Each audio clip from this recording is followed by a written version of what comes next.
Keir Starmer is in the midst of a political storm of his own making, and it's clear the tide is turning. As the Labour leader struggles to maintain control over a party teetering on the brink of collapse, it's becoming evident that his leadership is not just in crisis, it's at risk of unravelling entirely. The cracks in his authority have deepened, and now, former Labour leader Jeremy Corbyn is positioning himself as the face of the opposition to a failing Labour Party, gathering momentum with a growing coalition of independent MPs.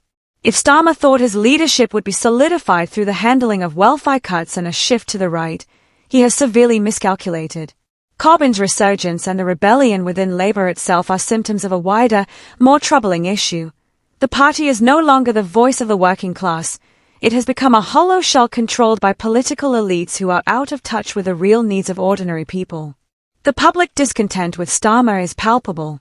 His attempt to impose severe cuts to disability benefits and child support in the face of economic hardship reveals not only a brutal lack of empathy but a fundamental misunderstanding of what the Labour Party should stand for.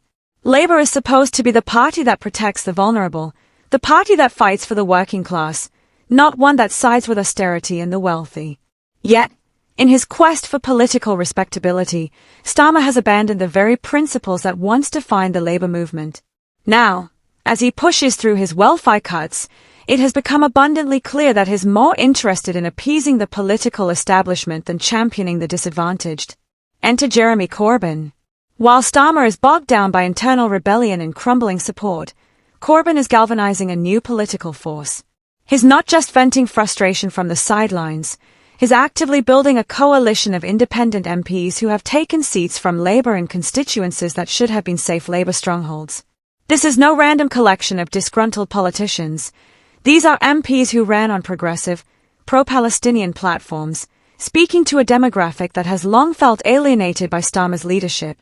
In doing so, Corbyn is tapping into the anger and disillusionment that Labour's traditional supporters feel towards a party that has abandoned its roots. Corbyn's challenge to Starmer is more than just personal animosity, it's about exposing the fundamental flaws in Starmer's leadership. With his newfound coalition of independent MPs, Corbyn is not only weakening Labour's position in Parliament, he is threatening to dismantle the dominance of the Labour Party itself. The notion that a small group of independents could have real parliamentary leverage is a nightmare scenario for Starmer. If Corbyn formalises his grouping, they will hold as much sway in the House of Commons as Reform UK and even outnumber the Greens. This is a serious shift in the political landscape, a new left-wing force that could challenge Labour's traditional hold on power. Starmer's inability to unite his own party, let alone lead it, has created a vacuum that Corbyn is only too eager to fill. The timing of Corbyn's move couldn't be more perfect. While Starmer scrambles to maintain his authority amidst rising discontent, Corbyn strikes with surgical precision, using the welfare cuts as a catalyst for his own political revival. Labour's traditional working-class base, already disillusioned by Starmer's rightward shift, is now faced with the prospect of a leaderless Labour Party and an alternative that is committed to the values of solidarity and social justice. Corbyn is framing his position not just as a critique of Starmer's leadership, but as a bold statement of principle. Welfare cuts are morally bankrupt, and the working class deserves better than the paltry crumbs Starmer is offering. It's important to note that Corbyn's growing influence isn't based on empty rhetoric, it's rooted in real, tangible political success. The independent MPs aligning with him were elected in constituencies that should have been Labour strongholds. These are not marginal, safe seats where Labour could afford to lose. They are constituencies where Labour's appeal has eroded so dramatically that voters turn to independent candidates as the only viable alternative. In a nation where political apathy is at an all-time high, this is a direct challenge to the establishment's grip on power. Corbyn isn't just offering a critique, he's offering a vision for what the left could be, one that doesn't bend to corporate interests or the political establishment.